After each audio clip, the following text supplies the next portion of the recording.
Good morning. I thought I would just make a quick video this morning to talk to you about some pens that I bought yesterday. I got the Kelly Creates Aqua Brushes. I have been eyeballing these for a while, thinking about them, and I've resisted them just because of the fact that pens with a bristle brush tip, and that's what these have, are a challenge for me. I know some people really rock them. They love them. Any pens with a bristle brush tip are a challenge for me.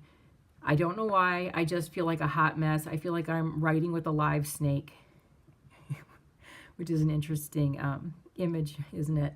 But I feel like I'm just really not able to control them like I like to. And I have control issues. I full on admit that. So, but the colors were so pretty.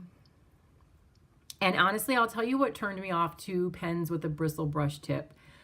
A couple years ago, I got the Davenport Mermaid markers that everybody was just raving about, and I got them, and I had the hardest time with them, in part because of the bristle brush tip, in part also because the colors were so intense that I just felt like they were too wild. I just couldn't control them. They just seemed to make a mess out of everything. They were so juicy. So I don't know. It's me, I'm sure, user error. But so the Kelly Creates pens, I finally got brave enough to get some more pens with the bristle brush, mainly because I've been practicing with a couple. There were a couple different brands that I had bought purely to practice, purely because I knew it was hard for me. And every once in a while, I like to tackle things that are hard for me. In the month of November, I think it was, I used this, the Zig Clean Color real brush, and I bought this one pen off of Amazon in a dark blue, thinking that that was a really good color just for writing, a plain basic color. And I did all of my lettering challenges that month in this pen. So it was a super boring month as far as color goes, but I did learn a little bit more control over a pen with a brush tip. Then not that long ago, I bought these on a whim because I needed to buy a treat for myself. I was having one of those kind of days, and I had like a 60% off coupon at Michael's. These are the Pentel sign pens Artist. So brush sign pen Artist. And these are very hard for me, very challenging to use. The tip on these is a bristle tip. It is long and very skinny, very tiny, and it's very precise. And for me, with a pen that's super precise, it instantly shows off any of my flaws. Do you know what I mean? It's like you try to turn a corner with it and the whole thing is just blah, blah, blah, blah, hot mess. So anyway, getting on to this morning, just a little bit ago, I sampled all of these pens next to each other and I compared them. And I did it on some different papers to see how that performs, because I've noticed here lately I've been practicing on different papers. And when you take a pen that's not working for me and I move it to a different paper, sometimes it performs beautifully. So I've been learning to not give up just by trying once with one pen on one paper. So I like to write all the words out first in a pale brush pen, just so that when I'm working with trying to play with the colors, I'm not losing track of, or I'm not having to make the letter at the same time that I'm playing with the colors. So I put that down in a base of light blue. This is HP Premium LaserJet paper, the 32 pound, and here I went in with the Kelly Creates pens. You can tell that it dried before I could blend it. I put the colors in, and then I went in there over it with a water brush, and they weren't budging. So here I did it as soon as the pen hit the paper. I just quickly, wiggled across and then took the water brush, and you could tell it smeared around a little bit, but it wasn't moving well, and it wasn't going to blend if I brought in another color. By the time I got there, it would be dry. So for me, the HP Premium and the Kelly Creates Aqua Brushes don't work well together. They don't play nicely. It would be just too hard. You have to apologize. You have to excuse my voice today. I have to apologize because I am reacting to all of the pollen in the air here in St. Louis. And I teach yoga, and I taught a yoga class yesterday, and after talking for 90 minutes, I've been hoarse. So it's going to be a little bit before I get my voice back all the way. So then I tried them in my journal, which is, I don't know how to pronounce this word, Lemome. That'd be my guess. I got this off of Amazon. I love this paper. It's really thick. It's 120 GSM, which Rhodia is 80 GSM.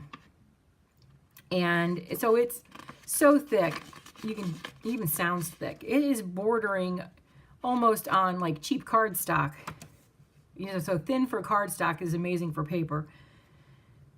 I tried it here, and this seems to be a little more, because it's super smooth like the Rhodia is, it didn't soak it up instantly, but it was still hard to get a blend. And pardon my mess on the other side, I had a reject, and I don't know why I rejected that.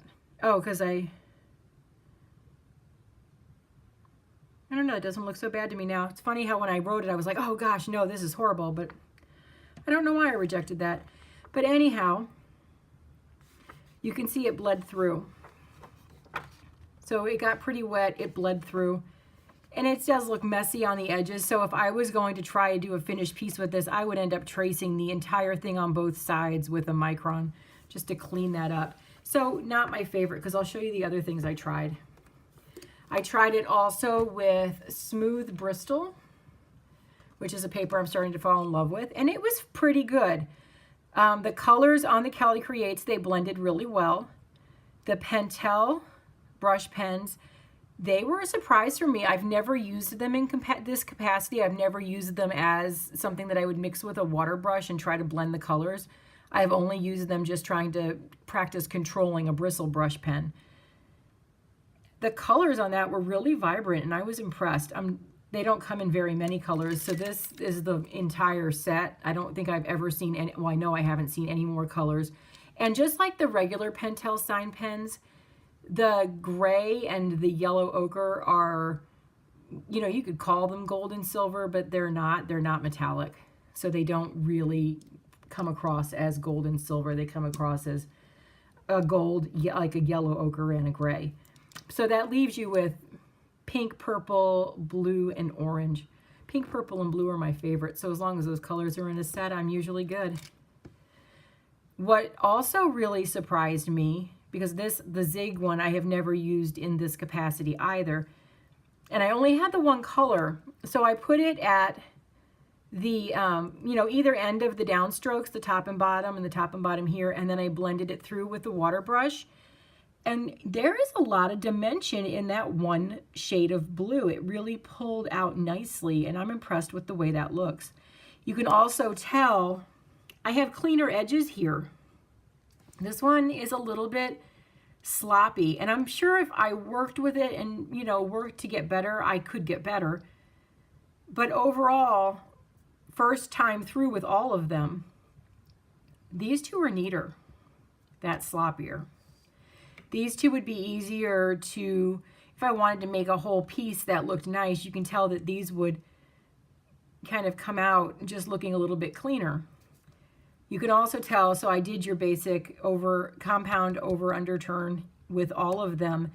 And granted, these two pens, I spent a whole month practicing with each one, trying to get better at them. But you can see how the downstrokes have an even thickness. This one's not completely even on that one, but the other two are pretty even. They're consistently even all the way through the downstroke. These are not, and I was trying. They're a fatter brush tip. They have more bristles in them, and I'm sure that contributes to it. This one I started pushing, and as I started leading into the upstroke, it got thin. I saw that, tried to correct this time around, and it was too thick down at the bottom. So I would have to practice with that quite a bit. The upstrokes, you can't really get a thin hairline upstroke on that. These, the Pentel, oh my gosh, if you are in love with the thin hairline upstroke, these are a dream. The Zig, you know, again, it's a little bit easier to get a good downstroke, a good upstroke. So on Bristol, I would have to say that probably the Zig was my favorite, Pentel second, Kelly Creates third. Then I tried them along with the Jane Davenport on watercolor paper, because I wasn't going to put the Jane Davenport on anything else but watercolor. They're so juicy. So then, when it comes to using them all on watercolor paper, the Kelly Creates brush pen performed really well. The colors bled beautifully. They paled out a little bit, so you can tell that they're just not as vibrant as they were here. Actually, well, maybe they are. Not quite as vibrant, but not bad, not that much different. I did one little dot of all the colors and then went in after I wrote all the dots. Then I went in with a water brush and pulled them out. So you can kind of see how they all, you can get a more pastel version. They all react well to a water brush after the dot has sat on there for, you know, a good 30 seconds. The Jane Davenport, I still felt like a hot mess working with them. Here on the downstroke here, I just added like a little triangle, like right there, of this blue. The water brush hit it, it just bled everywhere, it took over, and I had to take this brush dry and get in there and blot up some of that blue because it was just crazy. So dark, so intense. So granted, I don't have this, I have this pretty much same shade of blue as I do here, but the blue here is this deep inky, and it just took over. It was crazy. The pink is super intense. I did the same thing here where I put a dot and then pulled them out, and you can see how some of the colors, that intensity really pulled through. So for me, they have a bigger brush tip than the Kelly Creates, and for me, they're just really hard to work with. I don't reach for them ever. It's one of those things where I've never had a reason to really commit to focused practice with them to try to get better, because I have other things that do what I would want them to do, only it's easier, it's better. So I would go with regular watercolors before I would try to get better with these, because they only have like 12 colors and I can have a bazillion colors out of regular watercolors. The Pentel Brush Sign Pen Artist performed really well here, really well. It was actually with that tiny tip, which is really kind of hard to write with. But just going in there to fill in a little color here, a little color there, and then drag it out with the water brush, it was really pretty easy to get that tiny skinny tip in there for if you wanted to get some precision in. The colors bled really well once you hit it with the water brush. They moved beautifully. And again, my winner is my one lone single solitary Zig Clean Color brush. I was just super impressed with the way that it came out. Really impressed. I was impressed with, you know, the Kelly Creates brushes too. I like the color. I like the color selection. But if I'm going to be 100% completely honest, and I know you can't just walk into a Michael's and buy the Zig Clean Color brushes. You would have to get those off of Amazon. You're not going to be able to use a coupon. You would have to pay full price. But after having played with all of these together and compared them on the different papers, in all honesty, if I was going to, with that knowledge, go and buy a pack of bristle-tipped brush pens, I think I'd go Zig. Honestly, I think I would, because they come in all the colors too. I've not tried all the colors. I've only tried the one blue, but they're a bit easier to control. Did I show you the way the two tips compare? So this is the Kelly, this is the Zig. The Zig is a little bit smaller. It's a little bit more precise, a little easier to control. In comparison, this crazy thing, you can see how that is longer than all of, well, is it longer than this one? Get them in the middle. It's about the same length as this one, but so much skinnier. I'm telling you, these are kind of my nemesis. They're like the thing I want to master, but it's so hard. But if I were choosing, yeah, it's the right tip, right lid. If I were choosing, you know, if I just tried one pen of each, which, you know, you can't do. I wish you could. But if I could just try one pen of each and then decide which pack I was going to buy, I would have picked the Zig. I will use the Kelly brushes. I probably will not, and I hate to say this because I think this is what they're supposed to be used for. I probably would not go and use these for lettering. What I would probably do with these is I have a watercolor journal. So it's just a notebook journal, a hardbound journal notebook with watercolor paper inside. And I would probably use these with that and a water brush and some microns. I would use that for sketching, for your painting, for when I travel, when I'm away from home. I think that would be just a great little set to keep. You know, you could put these and a water brush and a couple microns in a pencil pouch, in a pencil bag, and just carry it in your bag. And that sounds like a lot of fun to me. That sounds like a lot more fun than trying to figure out how to make the brush tips make words. Because in all honesty, you know, I've been practicing since the beginning of April. This month I'm kind of dedicated to practicing doing watercolor calligraphy, and I think that using a paintbrush, watercolor paper, and actual watercolors, whether it be liquid watercolors or the ones that are in a pan, I think that that is easier than trying to get a bristle-tipped brush pen to look like you did watercolors. The watercolors are easier. Granted, it's a whole nother investment.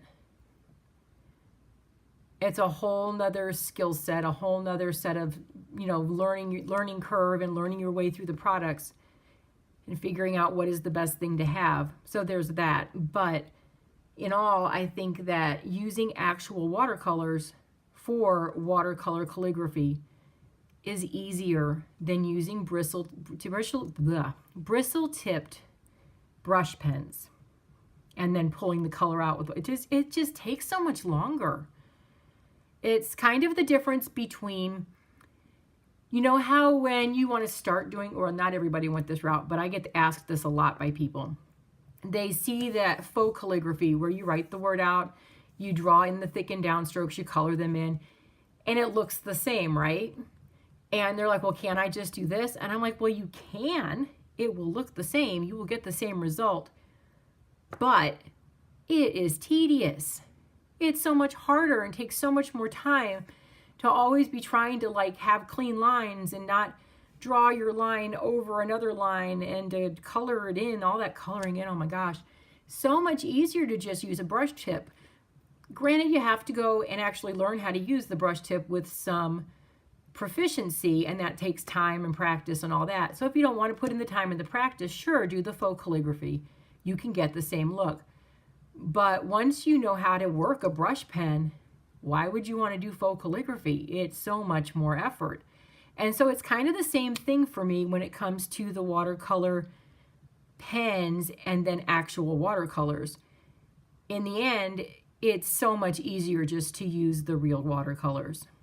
But I am glad I got these, and I'm glad that, you know, I tried them against these other pens, because what I'm going to do is put them all together in my, you know, save them all in this one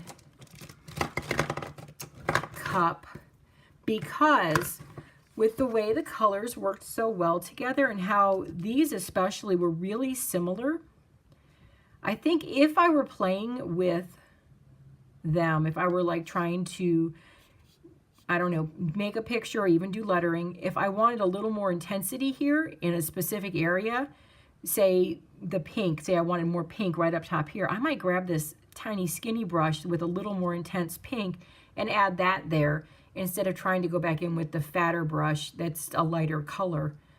So, I mean, I think I'll use them together, and I will probably use them in the capacity of traveling and having them in a, you know, a pencil case with a few things so that I can just stick them in my bag and go and play on the run. So that's it. No, I'm gonna say that. I was gonna say that's it for me today, but I'm actually planning on making a couple other videos today when I do my lettering practice. I'm planning on doing one with watercolors, and if I have time today, if I don't have time today, I'll do it tomorrow, but I'm planning on making one with the Bristol paper, brush pens, and then blending, because I've had a lot of people commenting on my blending that I've been doing here lately, and so that was what I practiced last month, was learning how to do blending. I never really spent much time doing it before, but when you give yourself a month and say you have to do this every day, you kind of come out of the month learning something. So I feel like I've gotten a lot more proficient with blending than I was before. I really wasn't good at it at all. I was confused by it, and every time I tried, it was horrible. But that's because I was using the wrong paper, and I didn't know it. And I was shredding it up, and I couldn't get the colors to blend because they would dry too fast. But once I played with it and really stuck with it for a month, I came out of it, you know, learning a few things. So I will probably make another video either today or tomorrow. I will make one either today or tomorrow, doing a word. That's my lettering challenge for the day, and kind of talking you through how I'm doing, or how I've been doing the blends, how I'm getting them to work, and kind of sharing what's been working for me, and then maybe that might help you. So with that said, I will talk to you later. Bye.